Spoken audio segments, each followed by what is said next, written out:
Now, I'd like to ask CLLA President Bob Bernstein to come back up, say a few words about the League and its new and exciting program. Thank you, Bob. It gives us something to joke about, right? Just as long as the check clears. Exactly, exactly. The bank will deposit just about anything these days, right?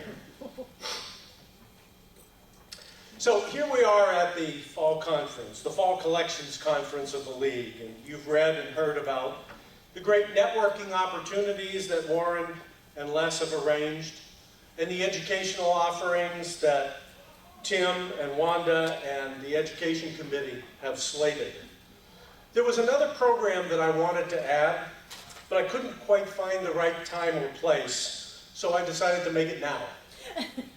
So let me share with you in the next 12 or 13 minutes a condensed version. Many of you know me from my connection with the CLLA for many years. I mean, more than just you know I was around. Many of you have read an article that I wrote, or seen a video that I posted, or attended an educational session that I've led, or attended a committee, board, or business session that I've chaired or participated in. So you know who I am. That doesn't mean you know my kids' names, although many of you do. It doesn't mean you know that I've been around the collection business for 45 years, although some of you do. But many of you know my name. You know my face. You know that I'm from Pittsburgh. You may know that my firm is called Bernstein Berkeley. Of course, some of you older folks remember Bernstein and Bernstein. You remember from the days of my father Joe, when he was active. Funny, it hasn't been officially called that for more than 20 years, but we still get mail addressed to us as Bernstein and Bernstein, and we still get people looking for us that way. Moreover, through the years, my articles, postings, newsletters, seminars, webinars, and videos have been read, seen, and heard by large numbers of other people out in the business, credit, and legal communities. I was one of the first lawyers to become board certified in creditors' rights by the CLLA before the American Board of Certification was formed by the League. I've been honored to be president of the League twice, chairman of the American Board of Certification, founder of the Lease Enforcement Attorney Network, as well as serving on a number of other trade and professional and nonprofit boards. I was just honored to have been selected for induction this coming spring into the American College of Bankruptcy. I get around. I've been around. So why am I going through this litany? It's not just to show that I've been successful in the last 45 years in the CLLA, but to show how I succeeded in utilizing my CLLA connections to get well known. When I started attending the League meetings, about 1972, I was 18 years old. I was still in college. I was a paralegal and manager in my father's law firm. I was interested in office management. So I happened upon a meeting of the Office Management and Economics Committee of the League. I gravitated to that meeting because of my interest. I asked questions. I made suggestions, I volunteered, and I agreed to take on some projects, and I delivered. After leaving that committee meeting, I knew about a dozen more people. More important, they knew me. When I volunteered, I was accountable. I did what I said I would do when I said I would do it. I delivered. We installed our first computers around then, 1971 or 1972, and I got on a panel or two for the League having to do with that process. And I became known in the organization as somewhat of an office management and computer expert. More panels and articles followed. People in the league knew who I was, and that was important since back then a very large percentage of our business, our collection business, came from agency and other referral sources in the league. As I progressed in my career and in the CLLA, I volunteered for other things. I walked into a meeting dealing with the operative guides, and I volunteered to do some drafting. When I volunteered, I was accountable, and I delivered. Even if I didn't volunteer at the meeting, I asked questions or I made suggestions. I didn't monopolize the sessions. I wasn't overbearing or obnoxious, I hope. But I was there and people knew it.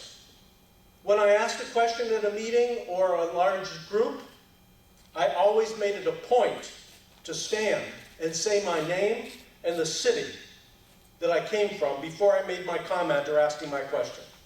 I wanted people to know who I was. I wanted them to remember the name.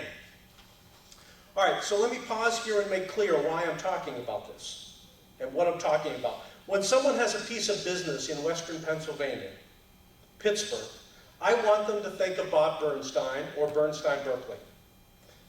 They may not be thinking of me every day and saying, gee, I wonder when I'll have a case to send to Bob. You know, if that were only true.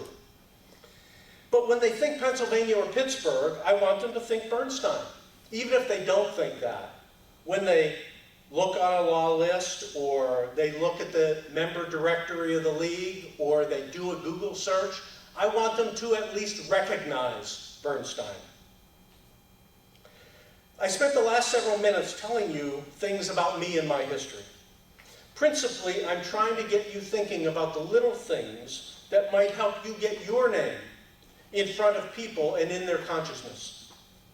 Much of this is not instantaneous. It's not meet someone at a cocktail party and they say, Pittsburgh, thank God, I have a case in Pittsburgh and I've been looking for somebody to send it to. If it were only that way.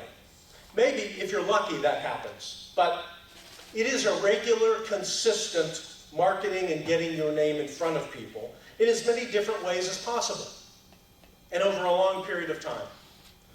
Many of you know lawyers from my firm, particularly my partners Nick Krawick and Sean McClure, who are here in the room.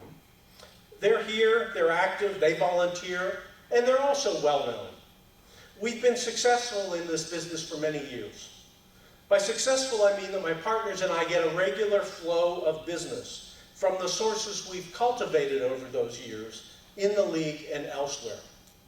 Yes, clients come and go, and yes, we are always looking for new sources of business in Pittsburgh and Pennsylvania. But we've been successful in establishing a name and a reputation that people know. And Nick and Sean have been doing the same things in the league and elsewhere, building their names, reputations, networks, and client base. I'm trying to explain that what I've done to become successful in this business and how I've used the CLLA and other platforms to do that. I want you to think of the league as your platform for marketing yourselves. The CLLA staff and leaders are not your salespeople. They're not out there on the streets, knocking on doors, handing out your cards. But the league is a group that gives you the opportunity to use it to get your name out. And in case you haven't been listening, it is more, much more than just being on the member list.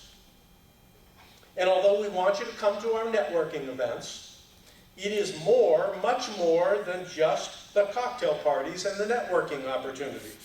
It is more than just sitting in an educational session and listening. It is more than just sitting in a committee meeting and hearing what other people are doing. You have to make suggestions. You have to ask questions, share information, agree to help on a project, connect someone who has an issue with someone who may have an answer. You have to be present, and you have to let people know that you're present. You have to volunteer, and importantly, you have to deliver. And that helps you to get your name known. The league has electronic newsletters called Connections, which are infinitely expandable to contain small or long articles which you or someone else in your firm write. There are places for announcements of awards or honors that you receive. Katie at the league office and the rest of the league staff will help you find a place for your writing or your announcement. We have the Commercial Law World magazine, which was just out again last week, which has space for articles. For the last few years, I've been writing a regular column on ethics and professionalism in the Commercial Law World magazine. Not only is that seen by everyone who flips through or reads CLW, but I get to list it on my bio as a publication. And I post it on LinkedIn and Facebook. And I remind people of what I do and where I am. If that's of interest to you, I'm happy to share the space. I'm happy to talk about that series. If you have other topics, talk to Katie or Jeff or me, and let's see if we can get you published.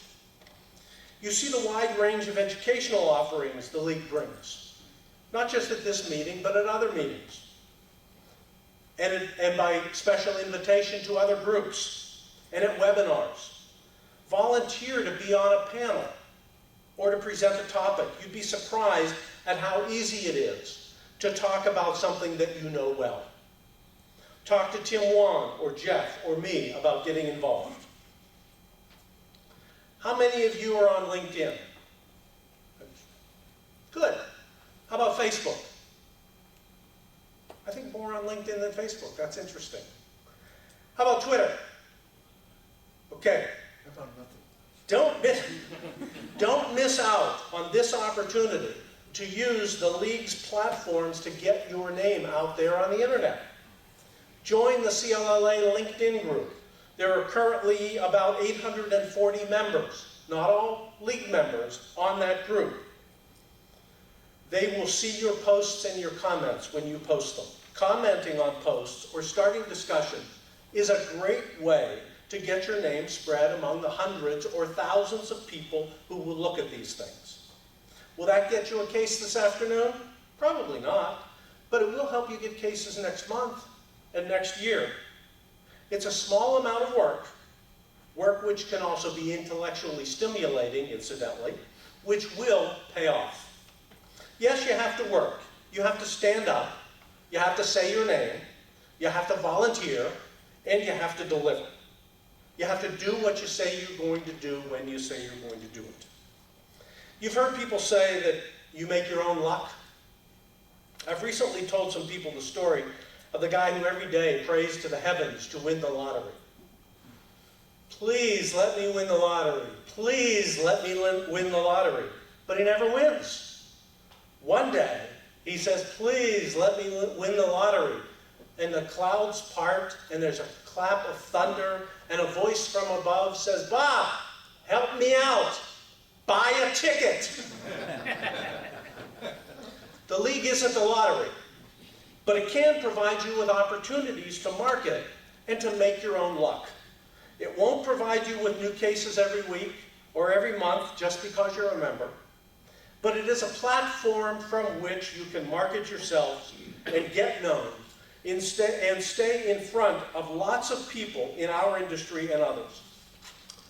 So stand up at a meeting, volunteer for a project, say something interesting, do something helpful, write something, post something, buy a ticket.